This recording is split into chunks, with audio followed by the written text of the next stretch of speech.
जय श्री राम दोस्तों, राम भक्तों और मर्यादा को समझने वाला प्रत्येक इंसान का मैं अपने आज के भक्ति में रामचरित्र के पाठ में हार्दिक स्वागत करता हूँ। पहली बार रामचरित्र का पाठ करने का प्रयास करने जा रहा हूँ। अपना कोटि कोटि आशीर्वाद दीजिएगा अपने इस सेवक को। वैसे बाल्यकाल से ही मैं रामचरित्र के प्रति आकर्षित रहा हूँ और एक ललायित रहा हूँ उसको पढ़ने के लिए, पाठ करने के लिए। और आज आप सबकी आशीर्वाद से, कृपा से, राम जी की महिमा से मुझे यह काव्य पाठ करने का एक अवसर मिल रहा है। सबसे पहले हम जानेंगे कि श्री रामचरितमानस का जो स्थान है, एक स्थान का नियम होता है कि नहीं होता है दोस्तों? होता है ना?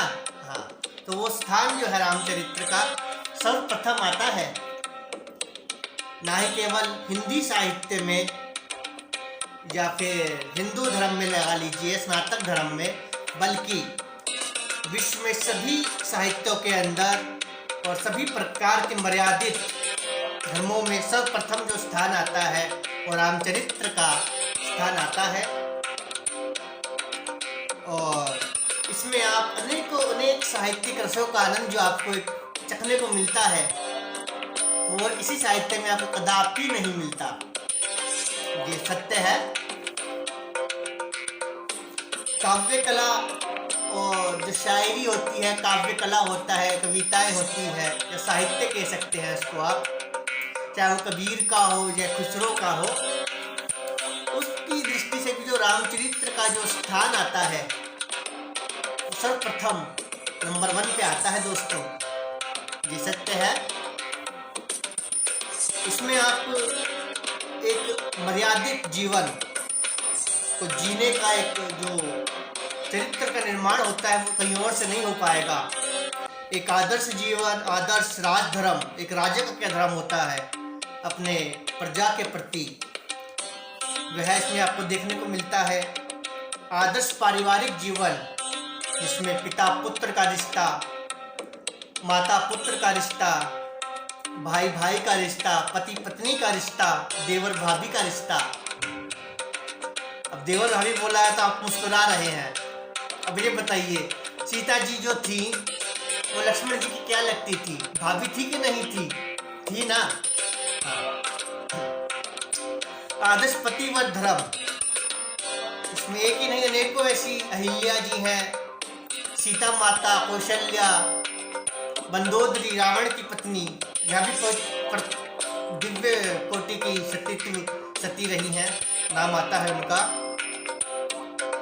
और आदर्श पतिव्रत धर्म, आदर्श भातृ धर्म का के साथ साथ भक्ति का ज्ञान जो हमें है, उच्च कोटि का भक्ति, चाहे हनुमान जी की दृष्टि से हो, चाहे रावण की दृष्टि से हो, चाहे विभीषण हो, सब किसी भी दृष्टि से आप देख लीजिए, उच्च कोटि का आपको भक्ति का एक स्वाद इसमें चखने को मिलेगा। और सदाचार की दृष्टि से एक सदाचार व्यक्तित्व क्या होता है, राम जी के हर बढ़ते क्रम में आपको देखने को मिलेगा। और चाहे भरत की दृष्टि से हो, चाहे हनुमान की दृष्टि से, सुग्रीव की दृष्टि से, विभीषण की दृष्टि से, एक सदाचारी जीवन क्या होता है वो भी आपको इस रामचरित्र में सुनने को प्राप्त होगा। और सबसे पहले मैं बता दूं कि मैं कोई विख्यात पंडित, बहुत ज्ञानी पंडित नहीं हूँ। मैं जो भी कुछ सीख पाया हूँ बिना किसी छल कपट के आपको सीधा आप तक प्रवाह करने का प्रयास करूँगा।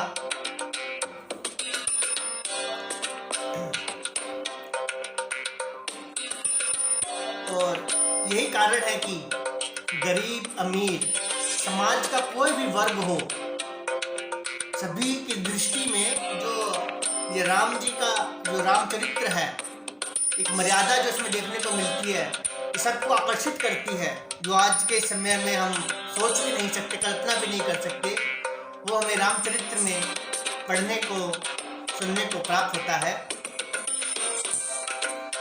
और जितने चाव से रामचरित्र को पढ़ा जाता है, उतने चाव से शायद ही किसी और ग्रंथ को पढ़ा या सुना जाता हो। ये भी सत्य है दोस्तों। जिस ग्रंथ का जगत में इतना मान हो, उसका मान करना और उसको सुनना, पसंद करना, अन्य जनों तक पहुंचाना, शेयर जिसको बोलते हैं आजकल हम, लाइक शेयर, उस पर एक भक्ति में प्रतिक्रिया हम देते अपने अपनी तरफ से, अपने अपने तरीके से, वो तो हक बनता है राम जी का। इसमें जो संस्कार है, अनेकों अनेक प्रकार के संस्कार आपको देखने को मिलते हैं। चौपाइयाँ हैं,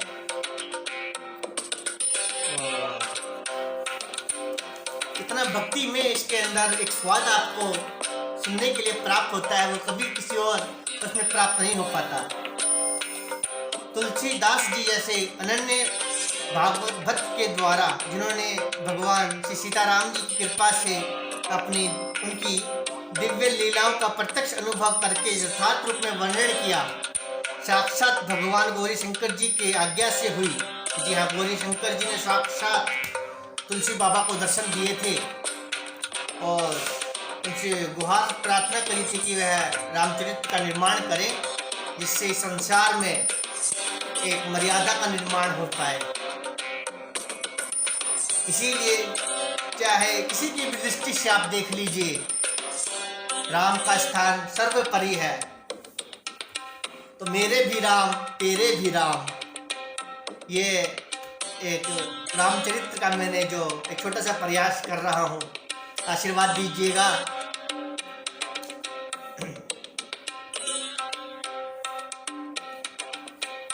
राम जी की महिमा बहुत निराली है दोस्तों। उनका पूरा जीवन एक किसी तपस्वी के भांति प्रकाशमान रहा है।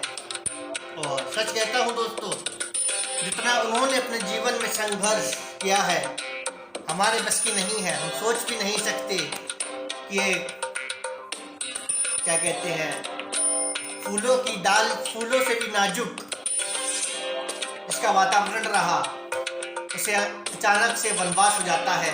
वो भी उस समय पर जब उसे राज सिंहासन का भोग भोगना था, निभाता अपनी पत्नी के साथ में। ऐसे में उसको देश निकाला दिया जाता है कि जाओ, निकल जाओ यहाँ से। उनकी पिताजी आज्ञा देते हैं और मर्यादित राम हाथ जोड़कर उस आज्ञा को स्वीकार कर लेता है। आज के समय में ऐसा हो सकता है? कदापि नहीं होगा। विद्रोह हो जाएगा, केस हो जाएगा, केस कर देगा बच्चा, और वो स्वीकार कर लेते हैं। और उनका भाई भरत नंगे पांव जंगल जाता है उनको मनाने के लिए कि नहीं भाई, आप आओ, राजगद्दी पे बैठो, स्थान आपका है। तो मेरे भी राम तेरे भी राम, सबके हैं राम। सबके नजरिए से आपको एक ही बात सीखने को मिलेगी कि मेरे भी राम तेरे भी राम, हर घट घट में बसे हुए हैं हम सब के राम। और आज की अपनी प्रथम वीडियो में केवल मैं एक भूमिका के तौर पर आप सबके सम्मुख उपस्थित हुआ था कि रामचरित्र की कुछ महिमा का व्याख्यान कर सकूं। जल्द ही रामचरितमानस का पहला अध्याय आपके सम्मुख पाठ करूंगा। और बता रहा था कि राम जैसा दिव्य पुरुष युगों युगों में ही शायद कभी जन्म होता है। शायद राम एक ही बार जन्मे, उन जैसा आदर्श मर्यादित जीवन न हमने कभी देखा न सुना, न राज्य का भोग किया, न राज्य का लालच किया, न वनवास से डरे। और जिस समय वनवास भोग रहे थे, उनकी पत्नी का हरण हो जाता है, वो भी कितने उस समय के खौफ का पर्याय रावण के द्वारा।